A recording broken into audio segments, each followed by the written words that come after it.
I spent 47 years watering other people's dreams until the day they left me to die of thirst. I cooked 17,155 meals for my husband and children who barely looked up from their plates. I ironed 2,444 of Robert's shirts for jobs I helped him get, but received no credit for. I cleaned our home 2,350 times until my fingerprints were worn from every surface, all while my own dreams withered in the corner of a life I never quite claimed as mine, collecting dust like forgotten family heirlooms in the attic of a house I paid for but never truly owned. I stood in my daughter Melissa's pristine kitchen, clutching that wedding invitation, the expensive paper creased between my fingers. The pale pink envelope with its silver calligraphy lay on the counter where I'd dropped it. I was addressed as Miss Eleanor Reynolds, like a distant acquaintance, a footnote, an obligation, not as mother of the bride. "Mom, you're overreacting," Melissa said, not looking up from her tablet. "It's just how the calligrapher formatted it." My throat tightened. The mother of the bride is traditionally listed by name Melissa. She sighed that familiar sigh, the one that made me feel like I was shrinking, becoming smaller with each exhalation. Vanessa helped me with the wording. She knows about these things. As she said it, Melissa reached over and patted my hand twice, the way you might comfort a confused elderly patient. "You know, Mom, not everyone understands proper etiquette these days." The condescension in her voice was unmistakable, the exact same tone Robert used when explaining adult matters to me in front of dinner guests for decades. Like I was a child who needed simple concepts broken down into digestible pieces. "I see." The words came out softer than I intended. "And what about the seating arrangements?" Melissa's fingers paused over her tablet. "You'll be at table 7 with Aunt Julie and Cousin Beth." Table 7, not the family table. I'd given birth to her, nursed her through pneumonia 3 times, worked double shifts to pay for her dance lessons, her braces, her first car, her college education, and I would be sitting at table 7, while Vanessa occupied the place that should have been mine. "Robert and Vanessa will be at the head table with Christopher, Michael, and their wives," she continued, her voice flat. "It just makes more sense this way. Dad's paying for most of the wedding." I contributed $30,000 from my savings, I interrupted, my voice cracking. "More than half of what I had left. Yes, and we're grateful, but Dad and Vanessa are handling the rest." "It's over $100,000, Mom." I felt the first tear escape before I could catch it. It traced a hot path down my cheek, followed by another. My chest constricted as if all the oxygen had suddenly been sucked from the room. 47 years. I'd given this child everything. My youth, my dreams, my financial security. I'd nursed Robert's mother through dementia for 11 years, while he visited once a month. I'd paid $243,000 toward our family home from my inheritance. I'd contributed $107,000 to start Robert's landscaping business. I'd put $112,000 toward our children's educations. And now I was Ms. Eleanor Reynolds at table 7. "Can I at least walk you down the aisle?" I asked, hating the tremor in my voice. Melissa's eyes darted away. "Actually, Dad will walk me down the aisle, and then Vanessa will join at the halfway point, and they'll both give me away. It's symbolic of our blended family." The room tilted slightly. I gripped the edge of the counter to steady myself, feeling the cool stone beneath my fingertips, the only solid thing in a world suddenly turned liquid and unstable. "I see," I said again, those 2 inadequate words carrying the weight of a betrayal too immense for language. "Mom, please don't make this difficult. This wedding is already stressful enough, without you getting emotional about every detail." "I'm not getting emotional about every detail," I said carefully. "I'm getting emotional about being erased from my own daughter's wedding, about being treated like an afterthought in a life I helped create." "God, you're so dramatic." Melissa threw her hands up. "This is exactly why Dad left. You always make everything about you." The words hit me like a physical blow. My ears began to ring, a high-pitched whine that drilled into my skull. The kitchen tilted violently, and a cold sweat broke out across my forehead and down my spine. My stomach clenched as if I'd been physically struck, and I tasted copper at the back of my throat. For a moment, I couldn't breathe, decades of silenced responses suddenly collapsing my lungs all at once. "I should go," I whispered, gathering my purse with shaking hands. "Fine, go. But when you come back, I need you to be reasonable about this." Melissa had already returned to her tablet, dismissing me with the flick of her finger across the screen. "Oh, and Mom, Dad and Vanessa want to discuss the land situation with you. You know, those acres behind the old house? Apparently there's some issue with the paperwork for the parcels they've been selling." I froze, my hand on the doorknob. "What parcels? What sales?" "The wetlands behind the house. Dad's been developing them for the subdivision. You must have known about this." The wetlands. My wetlands. The 2.5 acres that had been in my family for generations. The land Robert had mockingly let me keep in the divorce because it was worthless swamp that would never be anything but a tax burden. "He can't sell that land," I said, my voice suddenly steady. "It's not in his name." "Well, there's been some mix-up then, because he's already sold 3 parcels. They're breaking ground next month. He just needs you to sign some transfer paperwork to clear up a technicality." A technicality. The word echoed in my mind as another piece of the puzzle clicked into place. The calls from unknown numbers I'd been ignoring, the certified letters I hadn't opened because they looked like more divorce paperwork. "Let me guess," I said, surprised at the calmness in my voice. "He's been signing my name on documents." Melissa's eyes widened, just for a moment, before she composed herself. "I don't know what you're talking about, but I saw it. The flash of guilt. The knowledge. Your father has been forging my signature to sell land that isn't his," I said. "And you knew." "Mom, it's not like that. Dad said you'd verbally agreed." "I never agreed to anything. That land has been in my family for 4 generations. It was never part of our marital property. He had no right to sell a single inch of it."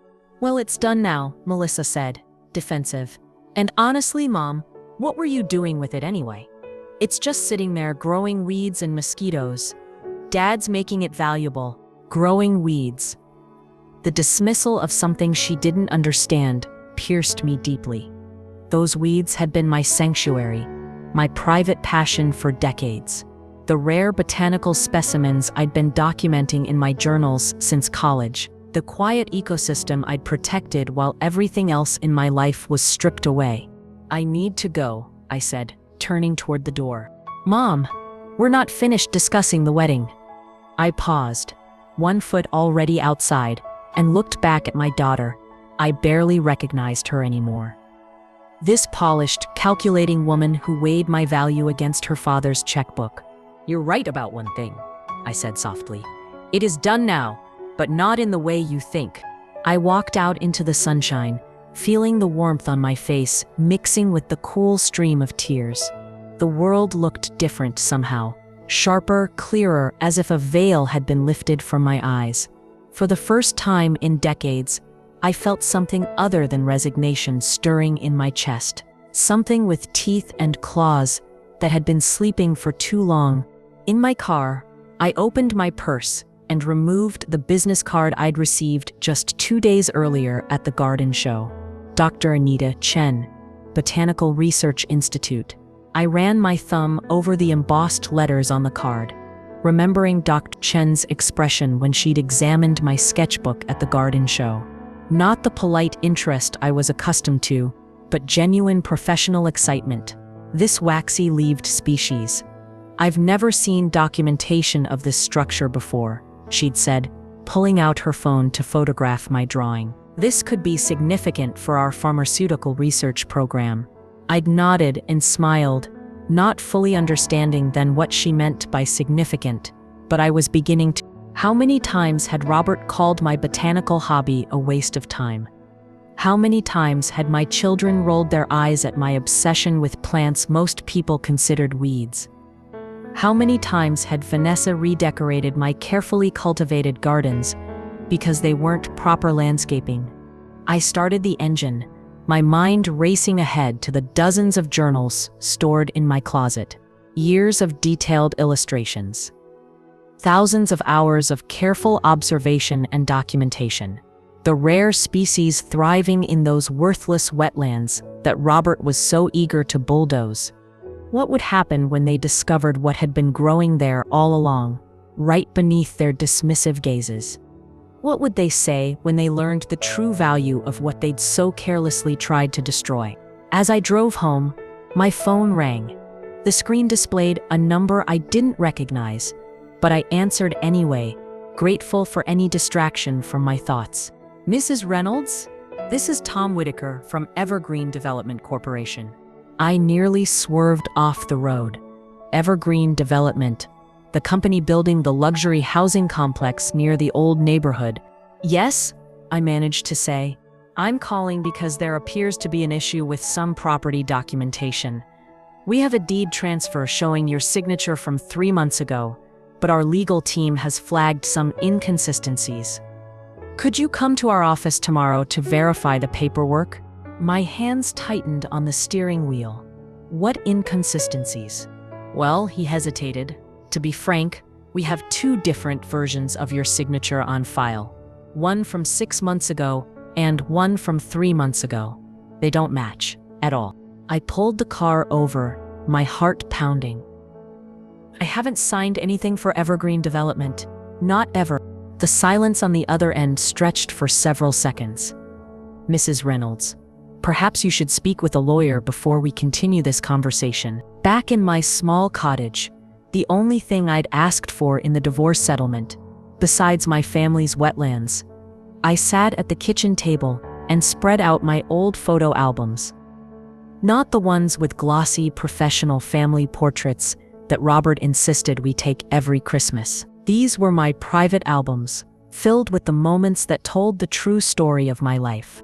The first photo showed me at 23, standing proudly in front of the university's botanical gardens. My acceptance letter to the graduate program in botanical illustration was clutched in my hand, my face glowing with hope I barely recognized now. You're throwing away a nursing career for what? Drawing pictures of plants? Robert had said when I showed him the acceptance letter that evening. We'd only been dating 6 months.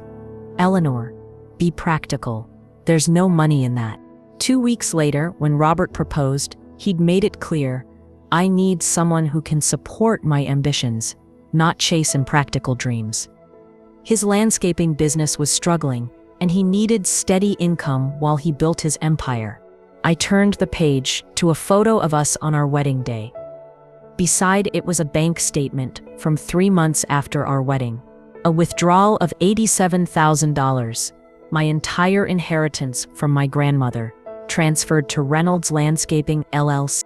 It's an investment in our future, Robert had explained. Once the business takes off, you can go back to school. I never did go back to school. The business absorbed every spare dollar, and then the children came, and then Robert's mother got sick. One deferral led to another, until my dreams had been postponed into oblivion. I turned to another page. Robert standing proudly in front of our first home, the one I'd put $243,000 toward from the remainder of my inheritance from my parents. The deed had both our names, but Robert always referred to it as his house. I remembered how he directed the renovations, dismissing my input at every turn. Behind that photo was a smaller one, me in the corner of the backyard, kneeling in a patch of soil that would become my first garden, my sanctuary, the one place Robert had no interest in. You can play with your weeds back there, he'd said with a dismissive wave. Just don't let them spread to the front yard. Appearances matter. I closed the album and opened another. This one documented the early years of our children's lives.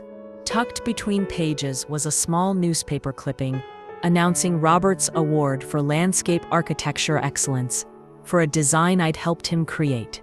I remembered sitting at this very table night after night, sketching concepts while he paced and complained about his competitors. When the design won, my name appeared nowhere.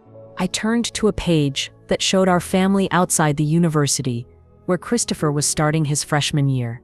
My eyes were red-rimmed in the photo, not from emotion, as everyone assumed, but from exhaustion. I'd picked up extra nursing shifts for 3 years to save the $43,000 for his first-year expenses. "Dad, thank you for making all this possible," Christopher had said during the farewell lunch, raising his glass to Robert. I remembered how Robert had nodded magnanimously, accepting the credit without a moment's hesitation. I'd said nothing, just smiled and poured more water. One more silent moment in a lifetime of silence.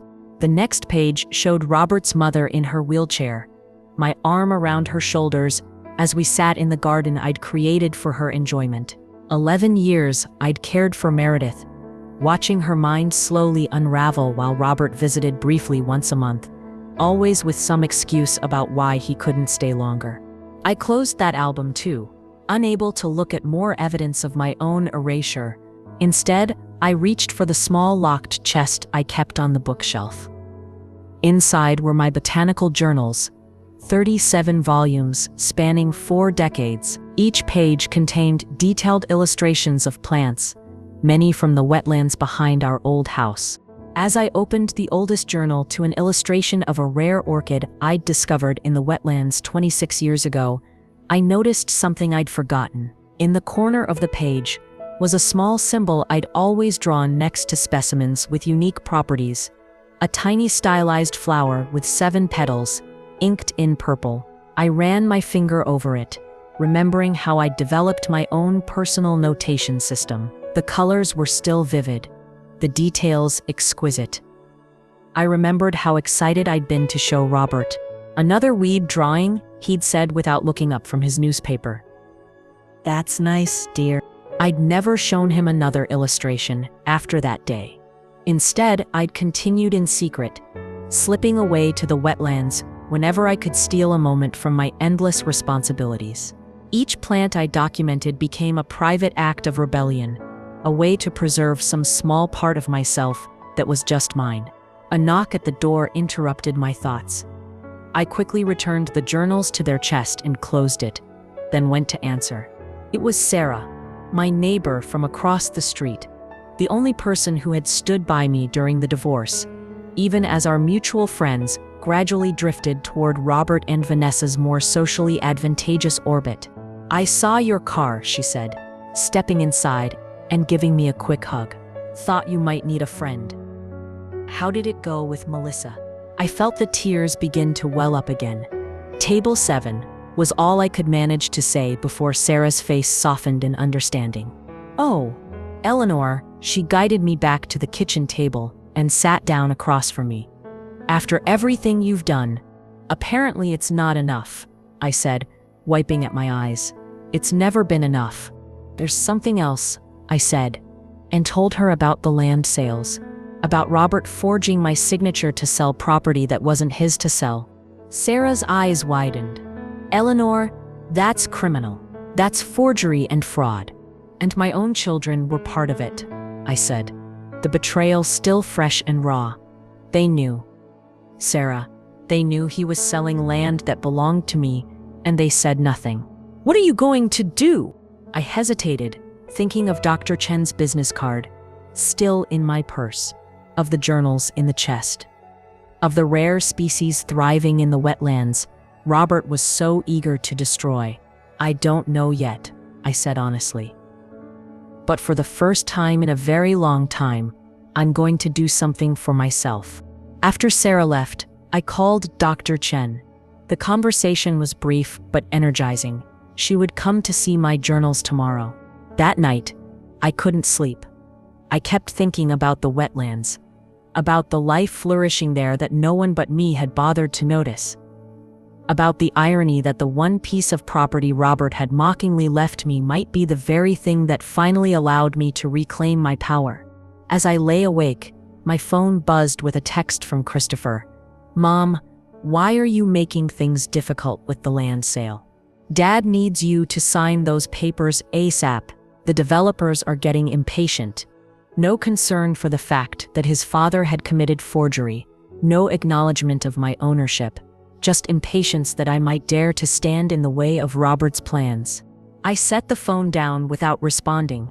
For 47 years, I'd smoothed things over, stepped aside, put others first. I'd made things easier for everyone but myself. Not anymore. I got out of bed and went to my small desk by the window. From the drawer, I removed a stack of unopened certified letters, the ones I'd assumed were more divorce paperwork. Carefully, I opened them one by one. The most recent one contained a thinly veiled threat. Failure to respond will result in alternative measures to secure the necessary signatures. Alternative measures, like forgery. The final envelope contained something different. A letter from Evergreen Development Corporation offering to purchase my wetlands for $210,000. A generous offer, the letter stated, for land that would otherwise remain undevelopable. The word made me smile. They had no idea what those wetlands contained. What I had documented over decades of patient observation.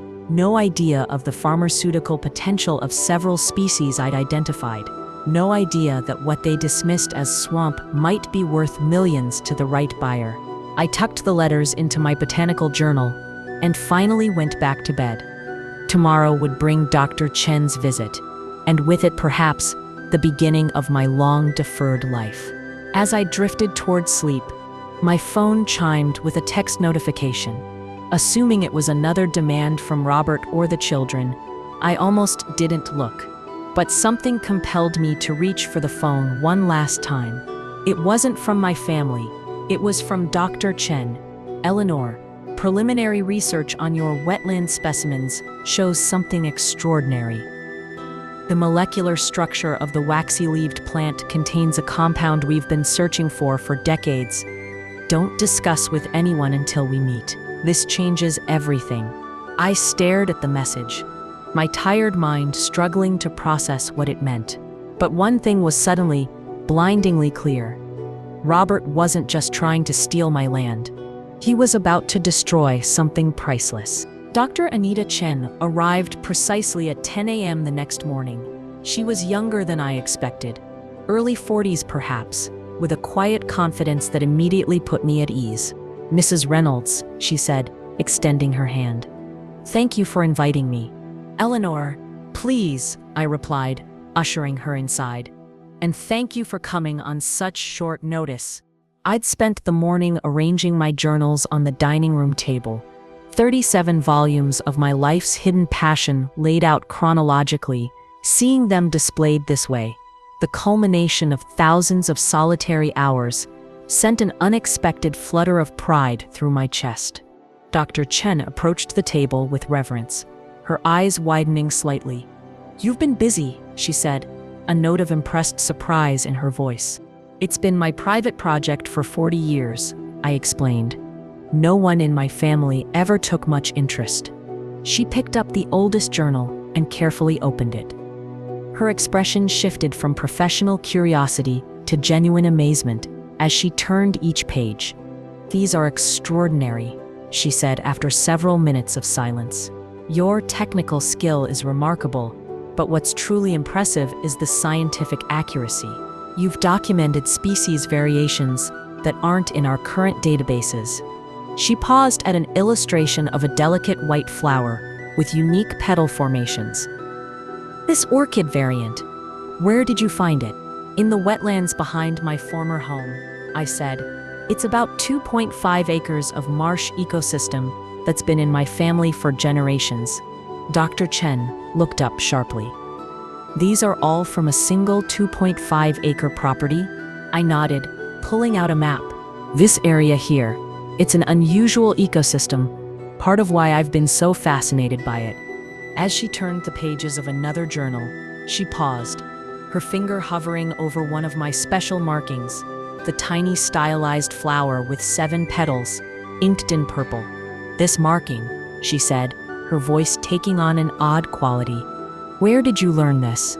"I didn't," I replied. confused by her sudden intensity. It's just something I've always drawn next to specimens with unique properties. A personal notation system. She stared at me, then back at the symbol. Do you have any idea what this represents in botanical cryptography?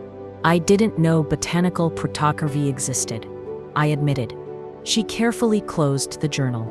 This changes my understanding of your documentation considerably. Dr. Chen continued examining the journals, occasionally taking photographs with her phone. Finally, she looked up at me, her expression serious. Eleanor, do you understand what you have here? Plants, I said with a small smile. Lots of them. Not just plants, she corrected, her voice taking on an urgency that made me sit straighter. You've documented at least 7 species that are critically endangered, 3 of which were thought to be completely extinct in this region. And this, she opened to the illustration of a small purple flower with peculiar seed formations, hasn't been documented anywhere in North America. My heart began to race. What does that mean exactly? It means your wetlands are incredibly valuable, both scientifically and commercially. She hesitated. In fact, I should tell you that our institute has been collaborating with Novara Pharmaceuticals on a project involving plant-derived compounds. They've been particularly interested in finding natural sources for a compound similar to what this species likely produces. She pointed to another illustration, the waxy-leaved plant from her text message. For pharmaceutical applications? I asked. Dr. Chen nodded. Potential antibiotics, yes. The preliminary research is very promising. How significant? I pressed. Eleanor, she said, meeting my eyes directly. These plants, particularly this species, could be worth millions to the right pharmaceutical company, especially if the land can be designated as a protected research site where sustainable harvesting could be established. Millions. The word hung in the air between us, and that's just the pharmaceutical angle, Dr. Chen continued. The scientific value is incalculable. Your documentation alone, she gestured to the journals, is a major contribution to botanical research. The Institute would be very interested in acquiring these journals, with appropriate attribution and compensation, of course. I felt a strange calm settling over me, the calm of someone who has suddenly found solid ground after years of drowning. There's something else you should know, I said, retrieving the stack of certified letters and the development offer. My ex-husband is currently attempting to sell this land to developers. He's already sold several parcels using forged signatures on the documents. Dr. Chen's expression darkened. Without your knowledge or consent, exactly. That's illegal, she said flatly. Yes, I agreed. It is. I showed her the development company's offer, $210,000 for land that, according to her, could be worth millions. This is criminal, she said firmly, especially if they know what's actually there. They don't, I said with certainty. Robert never bothered to look closely at the wetlands. He's always seen them as worthless, just like he's always seen me. Dr. Chen was quiet for a moment, studying my face. Eleanor, I think we need to move quickly. If development has already begun on adjacent parcels, the entire ecosystem could be at risk. What do you suggest? First, we document everything officially. I'd like to bring a small team to survey the wetlands immediately, tomorrow if possible. Once we have verified the presence of these species, we can file for emergency protected status with the Environmental Protection Division. That would halt any development immediately. She paused, tapping her fingers thoughtfully on the journal. As for the journals themselves, I'd like to bring them to the Institute for proper archiving and digitization. With your permission, of course, we would establish these as the Eleanor Reynolds Collection, with full scholarly attribution, the Eleanor Reynolds Collection. Not Robert's wife, not the children's mother. My name, standing alone, attached to something valuable. And the pharmaceutical potential? If you're amenable, I can arrange a meeting with the research director at Novara. They would need to conduct their own analysis, but based on what I'm seeing here, She gestured to the journals. They would likely be very interested in establishing exclusive research rights. That would typically involve a substantial upfront payment and ongoing royalties. My land, my work, my future. After decades of living for others, it was a dizzying reversal. I'd like to move forward with all of that, I said, surprised by the steadiness in my voice. After Dr. Chen left with a promise to return the next day with her research team, I drove to the wetlands, my wetlands, to see them with new eyes. The old house loomed nearby, now occupied by Robert and Vanessa, but I avoided it, taking the back path that led directly to the marshy area behind the property. Yellow caution tape and survey stakes marked the boundaries where development had already begun on adjacent parcels. Heavy machinery stood idle at the edges, poised to begin excavation. I felt a pang of fury at how close they had come to destroying something precious, something irreplaceable. I moved deeper into the wetlands, my feet finding the familiar pathways I'd walked for decades. The late afternoon sun filtered through the canopy in dappled patterns, transforming ordinary puddles into mirrors of liquid gold. The rich, loamy scent of fertile soil rose up with each step, mixing with the sweet, slightly medicinal fragrance of the marsh orchids just coming into bloom. Here was that rare marsh orchid, its delicate white flowers nearly luminescent in the golden light. There was the unusual purple bloom that Dr. Chen had been so excited about. And nestled in a particularly dense section was my favorite, the waxy-leaved plant that might hold the key to new antibiotics. I knelt beside it, carefully touching one leaf with my fingertip. All these years, while I'd been fading into invisibility in my own home, this humble plant had been quietly producing miracles, just like me. The sound of an approaching vehicle pulled me from my reverie through the trees. I could see Robert's luxury SUV pulling up to the edge of the property. He stepped out, dressed impeccably as always, his face set in the stern expression he reserved for difficult situations. Behind him was Vanessa, her designer sunglasses perched on her perfectly highlighted hair. I remained where I was, partially hidden by the foliage, watching as they surveyed the area with proprietary confidence. The surveyor says we'll need to drain most of this, Robert was saying, gesturing broadly. It's basically a swamp. Once it's properly filled and graded, we can get at least 6 more luxury lots out of it. And Eleanor is still being difficult? Vanessa asked, her voice carrying clearly across the still water. She's just being contrary, because she can, Robert replied dismissively. She's never cared about this land before.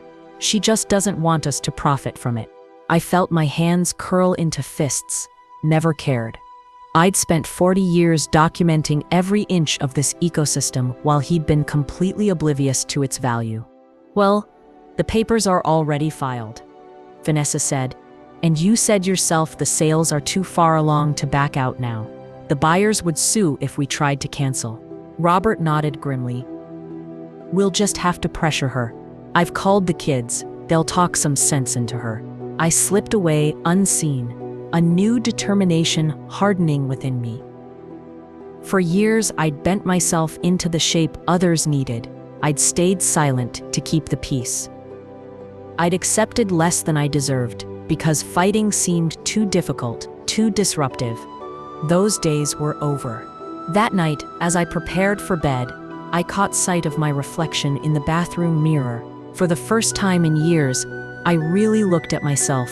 My shoulders were slightly stooped from decades of making myself smaller. My hair, once vibrant auburn, had faded to a nondescript gray that I'd never bothered to color because Robert always said it was vanity at your age.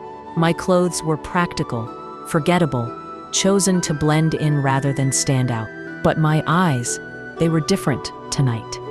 Clear and focused with a spark I hadn't seen since I was that hopeful young woman with an acceptance letter to a graduate program in botanical illustration.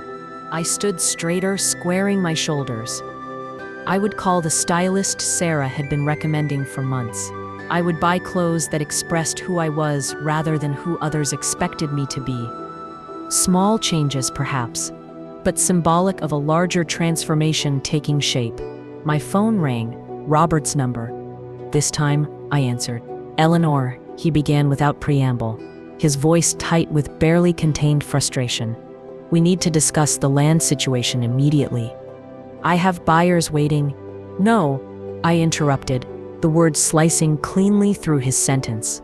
There was a moment of stunned silence before he recovered. "Excuse me." I said, "No, Robert. I'm not signing anything. In fact, I've initiated proceedings to protect the wetlands as an ecological preserve." "You've what?" His voice rose sharply. "Eleanor, don't be ridiculous. That land is worth millions," I finished for him, savoring the word. "Yes, I'm well aware." Another silence, longer this time. "Millions," he finally repeated, his tone shifting from dismissive to cautious. "What are you talking about?" "The wetlands contain multiple rare and endangered plant species with significant pharmaceutical potential," I explained, keeping my voice steady and professional. "I've documented them extensively over the past 40 years. The Botanical Research Institute is already involved, and Novara Pharmaceuticals has expressed interest in establishing exclusive research rights." "You're making this up," he said, but there was uncertainty creeping into his voice. I guess we'll find out tomorrow when Dr. Chen's research team arrives for the official survey. By the way, forging my signature on land sale documents is a felony, Robert. Something you might want to consider before proceeding with those sales." The silence that followed was absolute. "This isn't over," he finally said, his voice cold. "You're right," I agreed. "It's just beginning." I ended the call and turned off my phone. Tomorrow would bring its own challenges, but tonight, for the first time in decades, I would sleep peacefully in the knowledge that I was finally standing up for myself and for the garden I'd tended in secret all these years. As I slipped into sleep, I found myself thinking of that rare marsh orchid, how it thrived in difficult conditions, how it bloomed most vibrantly after periods of dormancy, how it had survived against all odds in an environment others deemed worthless. I had been dormant for too long. Now it was my time to bloom. Dawn broke over my small cottage with a clarity that seemed symbolic. I'd slept better than I had in years, despite the magnitude of what lay ahead. Perhaps because of it, I rose early, making a pot of coffee and sitting at my kitchen table with a fresh notebook. Not for botanical illustrations this time, but for strategy. At precisely 8 a.m., my doorbell rang. Dr. Chen stood there with 2 colleagues, all dressed for field work. "Eleanor," she greeted me warmly. "This is Dr. James Barrett, our wetland ecology specialist, and Dr. Mei Lin, our pharmaceutical botanist." Dr. Lin leaned forward, her expression earnest. "Ms. Reynolds, the pharmaceutical potential is extraordinary, especially the waxy-leaved plant. The molecular structure you've documented suggests powerful antimicrobial properties we haven't seen before in nature." I welcomed them in, offering coffee before we departed for the wetlands. As we gathered around my kitchen table, Dr. Chen opened her laptop and showed me a preliminary research plan. "Based on your journals, we've identified 17 key species we want to document immediately," she explained. "Once we have verification and GPS coordinates for each, we can file the emergency protection paperwork this afternoon." "I've been observing that plant for 32 years, I said. "It's remarkably resistant to the bacterial infestations that affect other species in the area." "There's something else you should know," I said, retrieving the development plans from my desk drawer. "These show what my ex-husband and the developers are planning for the wetlands." There was respect in their voices, professional admiration for work I'd done in silence and solitude, while my family mocked my weed hobby. The validation was intoxicating. Dr. Chen looked up at me. "We need to move quickly." The 3 scientists studied the plans, their expressions growing increasingly disturbed. "This would destroy the entire ecosystem," Dr. Barrett said finally. The drainage alone would alter the hydrology beyond recovery. We drove separately to the wetlands, parking along the access road that bordered the property. As we approached, my heart sank.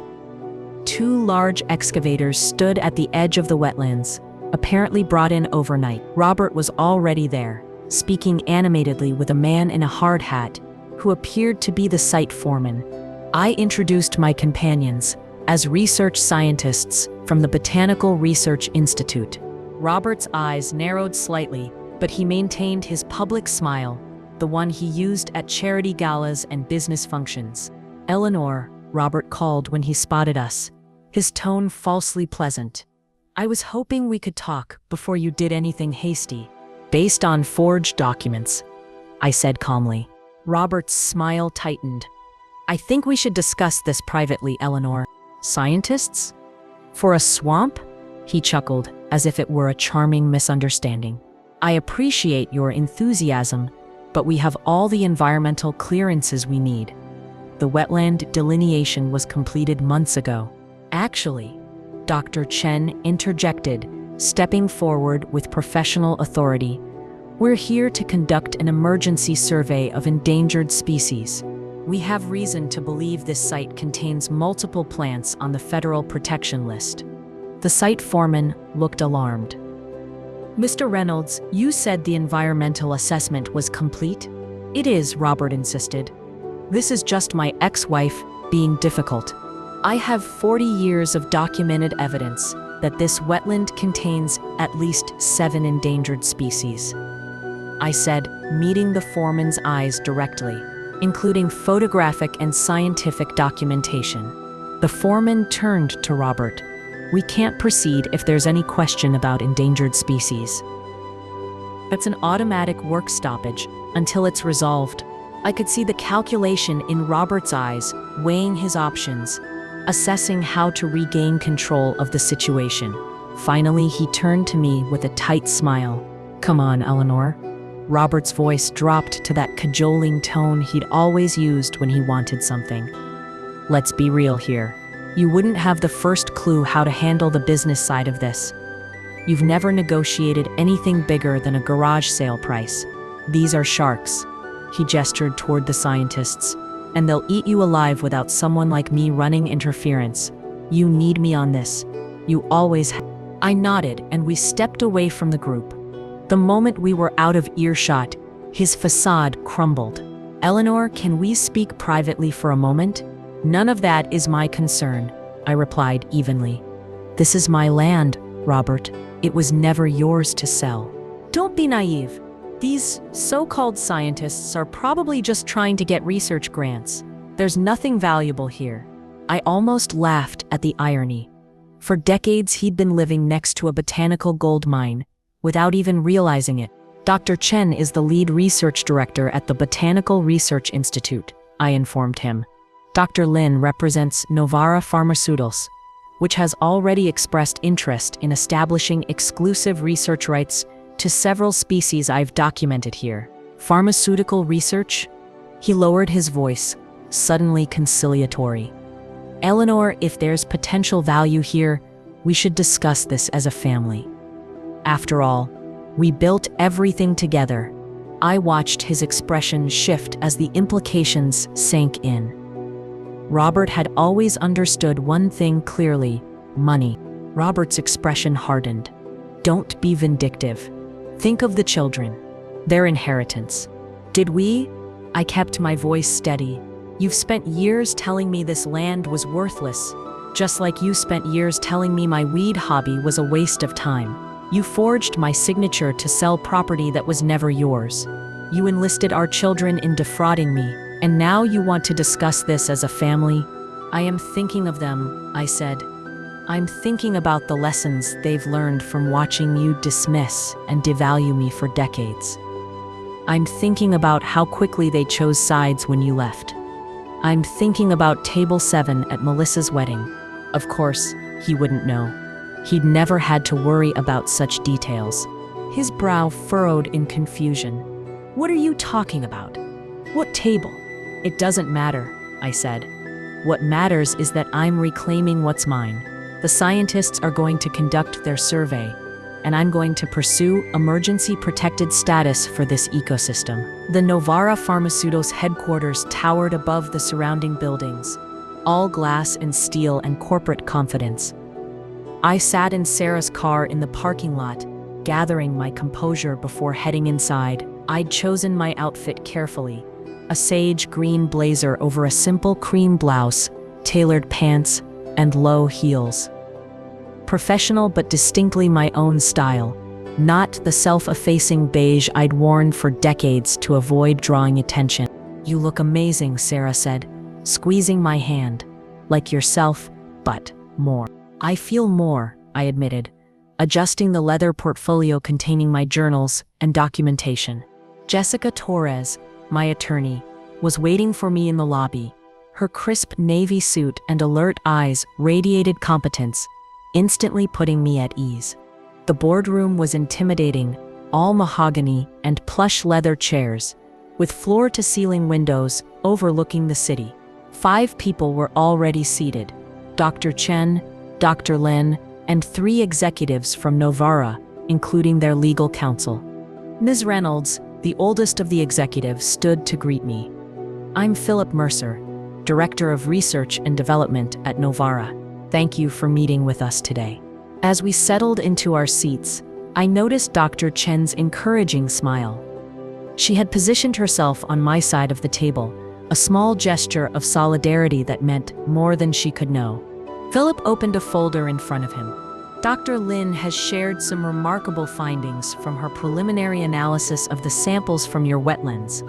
The antimicrobial compounds in particular show exceptional promise." "I've been documenting that species for 32 years, I said, opening one of my journals to detailed illustrations of the plant's cellular structure. "It exhibits natural resistance to multiple bacterial and fungal infections that devastate other species in the same environment."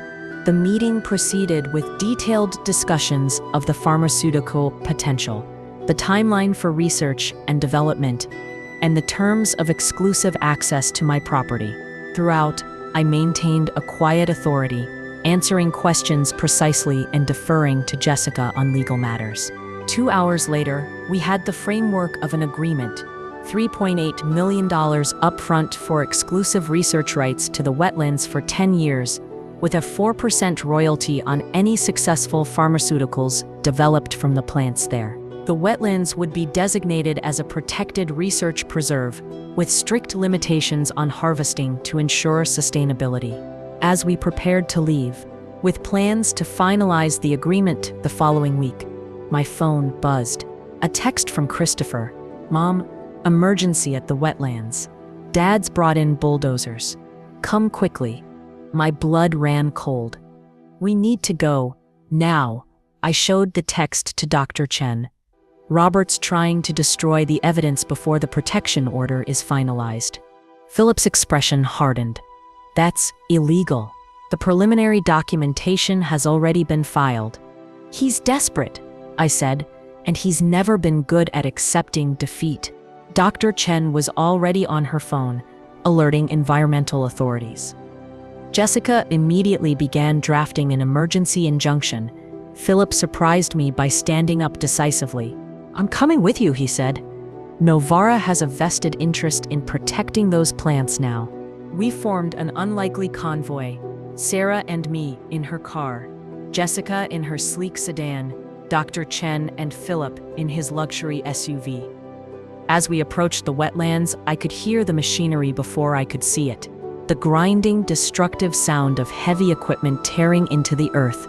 2 bulldozers were already at work, their massive blades cutting swaths through the delicate ecosystem I'd protected for decades.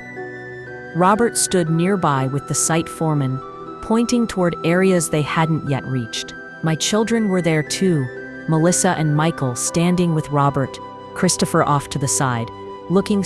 I stood on the slight rise overlooking the wetlands, the sun behind me, casting my shadow long across the disturbed earth. Behind me, the line of professionals in their crisp attire, Chen, Philip, Jessica, created a striking visual contrast to to Robert's increasingly disheveled appearance as his composure crumbled. "Stop!" I shouted, my voice carrying across the din of machinery. "This land is protected." Robert turned, his expression a mix of defiance and surprise at the entourage behind me. He recovered quickly, adopting the condescending smile he'd perfected over decades of dismissing me. "Eleanor," he called back, always with the dramatic entrances. "We're just clearing some invasive species, preparing the land for proper environmental management.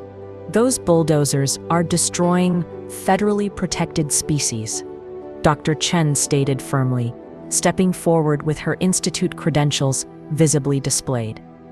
"This activity is in direct violation of environmental protection laws." The site foreman looked alarmed. "Mr. Reynolds, you said we had clearance." "We do," Robert snapped. "My ex-wife is manipulating the situation with her amateur plant knowledge. The proper environmental assessments were completed months ago." Philip stepped forward, his corporate authority immediately apparent. "I'm Philip Mercer, Director of R&D at Novara Pharmaceuticals. We've just finalized an exclusive research agreement with Ms. Reynolds for the pharmaceutical compounds in several plants on this property. Plants your bulldozers are currently destroying." Robert's face tightened, his smile becoming brittle. "I'm afraid there's been a misunderstanding. This land is part of our marital property.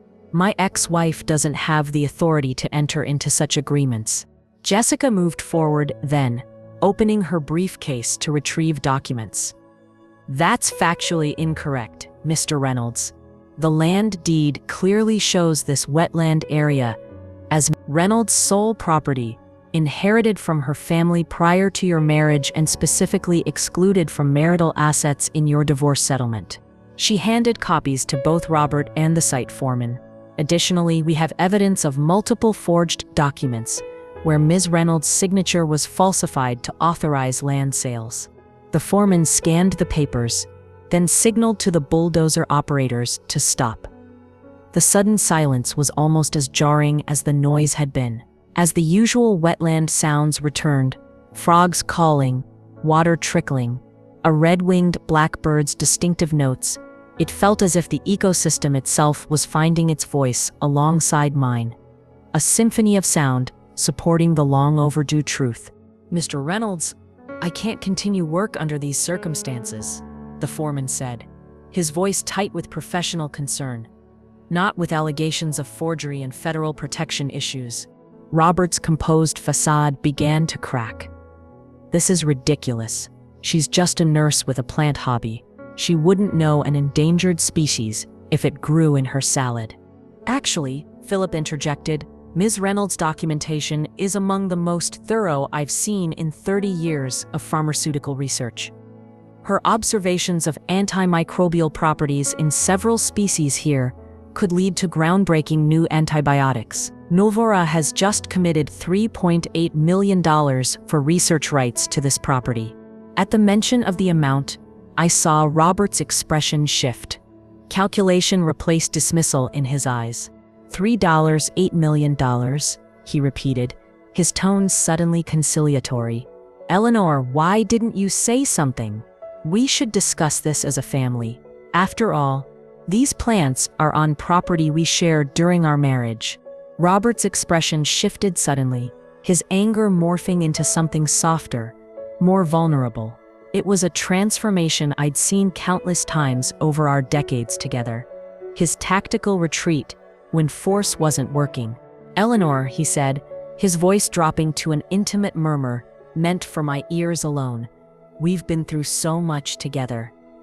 Think of our history, our family. Are you really going to throw all that away?" His eyes widened slightly, taking on the wounded look that had once sent me scrambling to soothe his ego. In the past, this performance had always worked.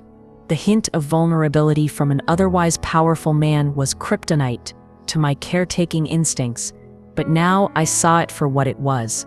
A calculated tool, a weapon he'd wielded with precision whenever he needed me to fold. "Our history," I repeated, my voice steady and unaffected by his display. "Yes, I've been thinking about that a lot lately, Robert. And I've realized something important. He leaned forward slightly, sensing a possible opening. I've realized that appealing to my sense of duty and loyalty only works when those values have been reciprocated. But they never were they? The manipulation slid off me like water from waxed leaves, leaving me completely dry. I felt a familiar pull, the instinct to accommodate, to smooth things over, to step aside. But behind that old reflex rose something stronger: clarity, certainty, the knowledge that this moment was 47 years in the making. The property was never shared. "Robert," I said, my voice steady and clear enough to carry to everyone present. "It's been in my family for 4 generations. You dismissed it as worthless swamp during the divorce. You mocked my interest in these plants for decades, calling it my weed hobby. You forged my signature to sell land that was never yours." "Actually," I continued, retrieving my phone and opening the recording app, "I have evidence suggesting otherwise." I pressed play, and Robert's voice filled the silence. "Eleanor's never cared about this land before. She just doesn't want us to profit from it." Then Vanessa's voice: "The papers are already filed. And you said yourself the sales are too far along to back out now. The buyers would sue if we tried to cancel." Robert's face darkened as his own words convicted him. "You were spying on me." "I was protecting myself," I corrected. "Something I should have done years ago." By now, 2 additional vehicles had arrived, a county sheriff's car and a representative from the Environmental Protection Division. Dr. Chen immediately engaged with the environmental officer, showing him documentation of the endangered species. The sheriff approached our group. We received reports of potential environmental violations and property disputes. Jessica stepped forward. "Officer, we have evidence of multiple counts of forgery and fraudulent property sales conducted by Mr. Reynolds." Robert's composure completely dissolved then. "This is a family matter. A simple misunderstanding that we can resolve privately." "Forgery is a criminal offense, Mr. Reynolds," the sheriff stated flatly, "not a family matter." As the sheriff reviewed the documentation, Melissa approached me, her expression a combination of confusion and dawning realization. "Mom, is it true about the plants being worth millions?" The naked calculation in her question struck me like a physical blow. Not concern for the ecosystem, not regret for her participation in defrauding me, not even acknowledgement of her father's actions, just the money. "Yes," I said simply, "the plants I've been documenting for 40 years, the ones your father always dismissed, have significant pharmaceutical value. And you're, what? Going to keep all that for yourself?" Michael joined his sister, his accusation barely veiled. I looked at my children, these adults I'd raised, nurtured, sacrificed for, and felt a profound sadness at what they'd become. Or perhaps at what they'd been taught to become by watching Robert dismiss me year after year. "What I'm going to do," I said carefully, "is protect these wetlands from destruction. I'm going to ensure my botanical work is properly recognized and preserved. And yes, I'm going to benefit from decades of work that everyone in this family mocked and marginalized." "But what about us?" Melissa pressed. "We're your children." "Yes, you are," I agreed. "The same children who knew your father was forging my signature and said nothing. The same children who sided with him during the divorce without ever asking for my perspective. The same children who seated me at table 7 at a wedding I helped pay for." Melissa flinched at the last comment. "That was just logistics, Mom. It wasn't personal." "It was entirely personal," I countered, surprising myself with my firmness. "Just like it was personal when you all dismissed my weed hobby for decades. Just like it was personal when you accepted your father's framing of me as difficult and emotional rather than forming your own opinions." Michael's expression hardened. "So this is punishment. Revenge for perceived slights." "No," I said, feeling strangely calm in the face of his anger. "This isn't revenge, Robert. It's recognition. For 47 years, You treated me like a gardener in someone else's life. But it turns out, I was the garden all along, growing, thriving, and worth far more than you ever bothered to notice."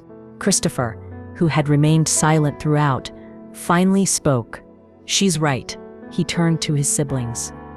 "Think about it. How many times did Dad take credit for Mom's ideas? How many times did we watch him dismiss her and just accept it as normal?" Robert's face flushed with anger. "Christopher, that's enough." "No, it's not enough," Christopher continued, seemingly finding his own courage in witnessing mine. "Mom spent years caring for Grandma while you visited once a month. She worked double shifts to pay for our education while you bought yourself new cars. She contributed her entire inheritance to the family while you controlled every financial decision." The sheriff, who had been reviewing the documentation with Jessica, approached Robert. "Mr. Reynolds, based on the evidence presented, I'm going to need you to come to the station to answer some questions about these alleged forgeries." As the sheriff guided Robert toward the patrol car, his confident facade finally collapsed completely.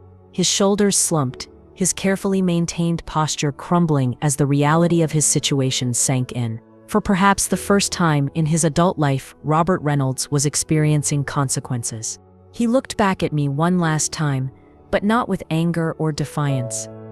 Instead, there was a dawning recognition in his eyes, the look of a man seeing clearly what he had carelessly discarded.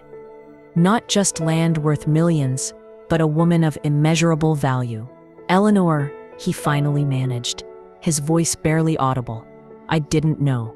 "No," I agreed quietly. "You never looked closely enough to see." As he ducked into the patrol car, I felt no triumph, no vindictive joy. Instead, a profound sense of peace washed over me. This wasn't about punishing Robert. It was about the universe finally balancing its scales. My whole body hummed with a strange lightness, as if gravity had suddenly recalibrated.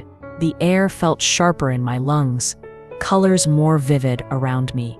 The ground beneath my feet seemed to pulse with a subtle energy I'd never noticed before. It was the physical sensation of a burden being lifted, not just emotionally, but literally, as if decades of carrying other people's expectations had created a physical weight that was now finally sliding from my shoulders. The environmental officer had ordered the complete cessation of all development activities and was placing official notices around the perimeter of the wetlands. Dr. Chen was already making arrangements for a more comprehensive scientific survey. Philip was on his phone, presumably updating Novara about the situation. My children stood in an uncertain cluster, their worldview visibly shifting as they witnessed their father being escorted away by law enforcement.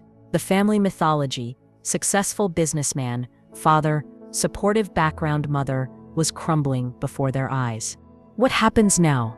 Melissa finally asked, her voice smaller than I'd heard it in years. "Now," I said, "I move forward with protecting these wetlands and finalizing the research agreement with Novara. The Environmental Protection Division will ensure no further damage occurs here." "And Dad?" Michael pressed. "That will depend on whether the district attorney decides to pursue charges for the forgeries. That's out of my hands." "And us?" Melissa's question hung in the air between us. I looked at my 3 adult children, really looked at them. Despite everything, they were still mine. I had carried them, birthed them, raised them, but they were also products of the family dynamic Robert had created, where his word was law and my voice was secondary. "That depends on you," I said honestly, "on whether you can see me, really see me, as a person in my own right, not just as your mother or your father's ex-wife, but as Eleanor, a woman with her own value, her own expertise, her own voice." Christopher nodded, seemingly already on that journey. Melissa and Michael exchanged uncertain glances, the reframing clearly more difficult for them. "It might take time," Michael admitted. "I have time," I replied. "But I won't go back to being invisible. That Eleanor is gone, As the various officials and professionals continued their work, I walked into the wetlands, needing a moment alone to process the seismic shift that had just occurred. I knelt beside the waxy-leaved plant that had started all of this, the unassuming species with extraordinary pharmaceutical potential that had grown quietly in the shadows for decades, just as I had. I gently touched one of its leaves, marveling at how something so seemingly ordinary could contain such remarkable properties, how something overlooked and undervalued could, when finally recognized, change everything. For 47 years, I had watered other people's dreams. I had cooked 155 meals, ironed 2,444 shirts, cleaned 2,350 times. I had set aside my own ambitions, silenced my own voice, diminished my own light to make room for others to shine. But all along, I had been quietly tending something else. A hidden garden of knowledge, passion, and self-preservation that had, against all odds, not just survived, but thrived in the shadows of others' dismissal. Now, finally, that garden was blooming in the full light of day, and it was more magnificent than anyone, perhaps even me, could have imagined. 18 months later, the morning light streamed through the wall of windows in my studio, casting a golden glow across the drawing table where I sat working. My pencil moved confidently across the paper, capturing the delicate structure of a rare flowering vine I'd discovered during my recent expedition to Costa Rica. The studio, with its perfect northern exposure, built-in specimen shelves, and custom storage for my growing collection of botanical journals, was everything I dreamed of but never dared to create for myself before. On my desk sat a small glass terrarium, a miniature wetland ecosystem I'd created with specimens propagated from my property. At its center grew a tiny descendant of the waxy-leaved plant that had changed everything. Beside it stood a framed photograph of me receiving my master's degree at age 63, and leaning against that frame was an old, worn mechanical pencil, the same one I'd used to create my very first botanical illustrations decades ago, when my dreams were fresh and uncrushed. "Eleanor?" A voice called from the main house. "You decent? I've brought breakfast." I smiled, setting down my pencil. "In here, James. Just finishing the venation pattern on that epiphyte we found." James Barrett, Dr. Barrett, when he was leading research teams for the Botanical Institute, just James, in the quiet mornings we'd grown accustomed to sharing, appeared in the doorway carrying a tray with coffee and fresh pastries. His silver-streaked hair was slightly rumpled, his eyes crinkling with warmth behind his glasses. "You've been up since dawn again," he observed, setting the tray on the small table by the windows. "The light is perfect this time of year," I explained, stretching my shoulders, "and I promised the journal I'd have this illustration series completed before the conference next month." The scientific journal. My scientific journal. The quarterly publication of botanical illustrations and observational data that had grown from my collaboration with the Botanical Research Institute. What had begun as the Eleanor Reynolds collection of my historical documentation had evolved into a respected scientific publication featuring my ongoing work alongside contributions from researchers worldwide. James handed me a steaming mug of coffee, just the way I liked it, strong, with a splash of cream and no sugar. "The latest pharmaceutical trials are looking promising," he said, settling into the chair opposite mine. "Novara's research team believes they're close to finalizing the antibiotic compound." I nodded, sipping my coffee. "Dr. Lin called yesterday. She says they've isolated the key active ingredient in the waxy leaf. If the clinical trials continue as expected, they could have FDA approval within 2 years. And then the royalties begin," James added with a smile. "Although I'd say you're doing quite well already." I glanced around at my new life, the custom-built home, overlooking the protected wetlands, the state-of-the-art botanical studio, the certifications from the master's program I'd finally completed at age 6. The initial payment from Novara had transformed my financial situation, but it was the transformation of my sense of self that felt most profound. It was never about the money, I said softly. It was about being seen, being valued. James reached across the table and squeezed my hand. I see you, Eleanor Reynolds, botanical illustrator extraordinaire, scientific pioneer, woman who doesn't take any nonsense from anyone. I laughed at the last part, but it was true. The woman who had spent decades accommodating others at her own expense was gone, replaced by someone who spoke her mind, pursued her passions, and set clear boundaries. Exactly 2 years after the day I'd stood in Melissa's kitchen clutching that wedding invitation, I found myself in another kitchen, my own, designed to my exact specifications. The countertops were green soapstone instead of the granite Robert had insisted was the only acceptable choice for resale value. Abundant windows filled the space with natural light, positioned perfectly to illuminate the botanical sketching area I'd incorporated into the design. The most visible evidence of my transformation was happening today: Melissa's second wedding. Her first marriage had ended 6 months after my confrontation with Robert. Partly, she'd admitted during one of our cautious reconciliation coffees, because she'd finally recognized patterns of dismissal and control she'd normalized by watching her parents' marriage. "Are you nervous about seeing Robert today?" James asked, his tone careful. I considered the question honestly. The legal consequences of Robert's forgeries had been less severe than they might have been. A suspended sentence, probation, and financial penalties that had forced him to sell the family home and downsize significantly. Vanessa had left him during the legal proceedings, unwilling to weather the social embarrassment and financial downturn. Not nervous, I decided. Just aware. It will be the first time we've been in the same room since the courthouse. James nodded. Well, I'll be right beside you the whole time, and Sarah, and Christopher and his wife. The mention of Christopher brought a smile to my face.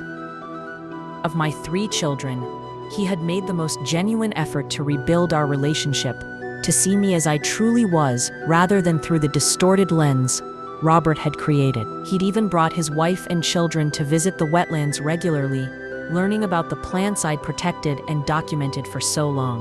Michael remained more distant, still struggling to reconcile the family mythology with reality, still orbiting Robert's diminished star. But even he had begun to reach out in small ways. Birthday calls that lasted more than 2 minutes, occasional emails asking about my health and work. And Melissa was trying. Today's wedding was evidence of that.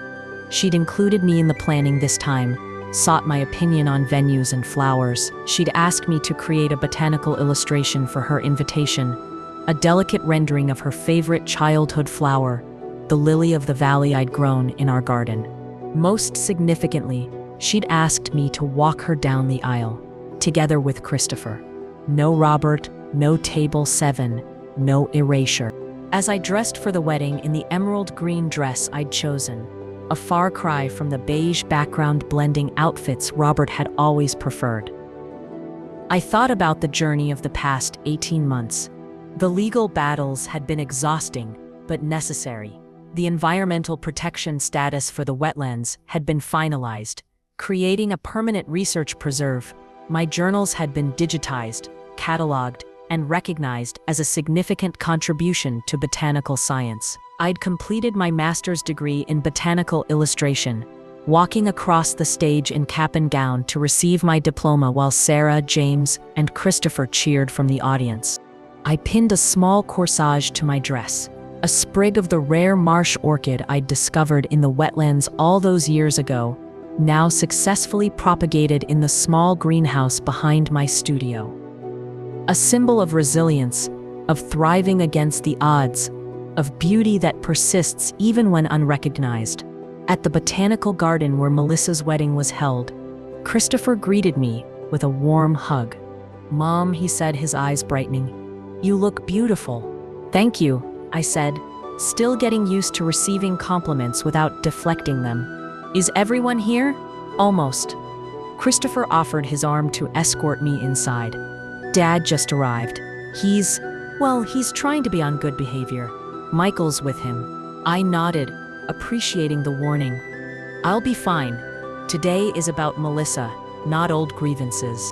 The garden was exquisite, with late spring flowers blooming in carefully cultivated beds.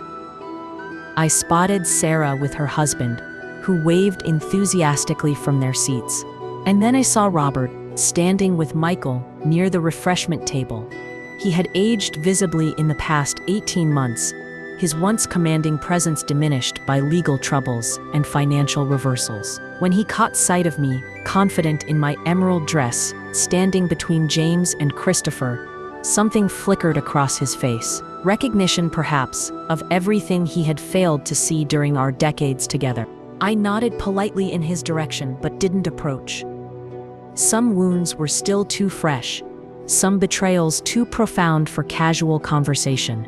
When we entered the garden house that had been converted into a bridal suite, Melissa was fussing with her hair, her expression tense until she caught sight of me in the mirror. "Mom," she said, turning, "you came." The uncertainty in her voice touched something in me.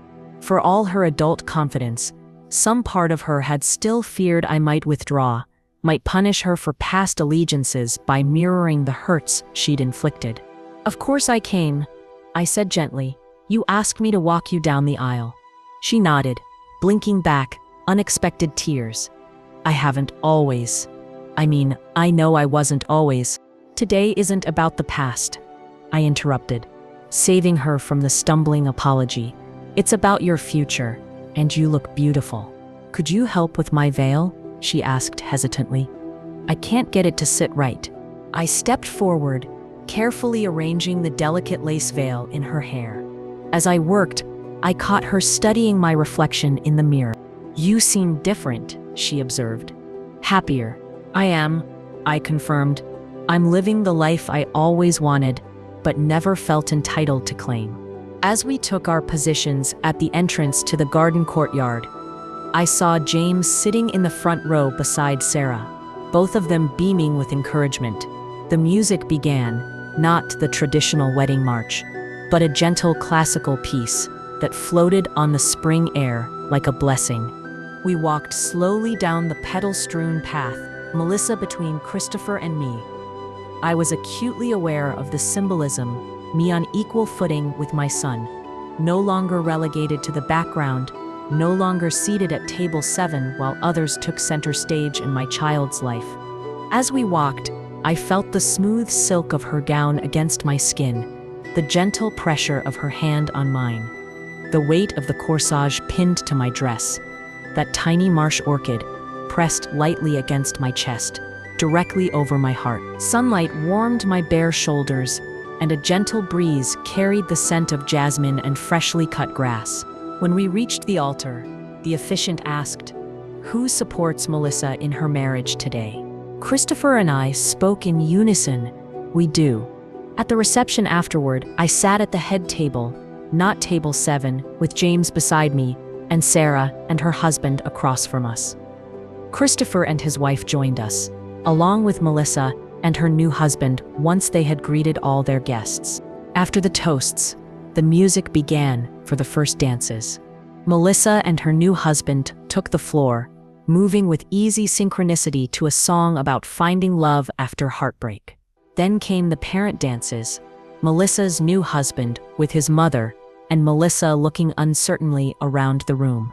In her first wedding, she had danced with Robert while I watched from the sidelines, but now, with an insight that surprised me, she approached my table and extended her hand.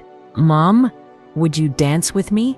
I hesitated only a moment before taking her hand and joining her on the dance floor.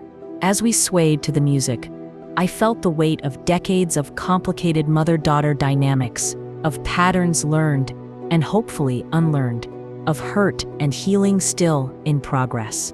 "I thought about asking Dad," Melissa admitted quietly as we danced.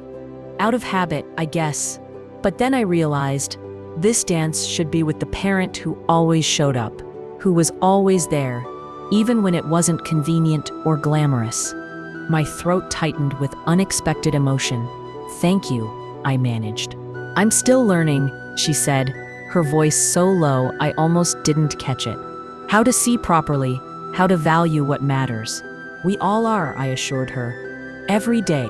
Later that evening, as the celebration wound down and guests began to depart, I stepped outside into the botanical garden for a moment of quiet reflection. The setting sun cast a golden glow over the flower beds and pathways, illuminating each plant with a radiance that seemed to reveal its essential nature. I found myself beside a small ornamental pond, where water lilies floated serenely on the surface. Kneeling carefully in my emerald dress, I studied their root systems visible in the clear water complex networks that anchored the beautiful blooms while remaining largely invisible to casual observers. "Mom?" Christopher's voice came from behind me. "Everyone's looking for you. It's almost time for Melissa and David to leave." I straightened up, brushing off my knees, just admiring the water lilies, the way they're anchored so deeply while floating so beautifully on the surface. Christopher smiled, understanding the botanical metaphor as he'd come to understand so many aspects of my life. "Like you," he observed, "rooted in your own strength all along, even when no one could see it." During one of our quiet morning coffees a few weeks earlier, Sarah had asked me the question many had danced around, but few had voiced directly. "Don't you ever regret waiting so long? All those years you could have been living like this?" I considered her question seriously, watching the steam rise from my cup. "I used to think that way," I admitted, calculating all the lost time, the missed opportunities. "But I've realized something important. Those years weren't wasted, they were germination. Every slight I absorbed, every dream I deferred, every moment I felt invisible, they were all creating the person who could eventually stand firm when it mattered most." I reached across the table and took her hand. "The truth is, you can begin at any point. There's no expiration date on your right to be valued. The world will tell you it's too late, that you should accept what you have, that making waves at 60 is inappropriate or futile. But that's precisely when you have the least to lose and the most wisdom to guide you." Sarah's eyes glistened. "I've been thinking about going back to school," she confessed. "David thinks it's silly at my age." "And what do you think?" I asked. A slow smile spread across her face. "I think I need to request an application today." I smiled back. The best time to plant a tree was 20 years ago. The second best time is now. I had spent 47 years watering other people's dreams, cooking 17,055 meals, ironing 2,444 shirts, cleaning our home 2,055 meals. I had lived in the background of my own life, tending gardens that others claimed as their own. But in the end, the garden I hadn't tended, my own potential, my own voice, my own power, had survived against all odds. And now, in the autumn of my life, it was finally gloriously in bloom.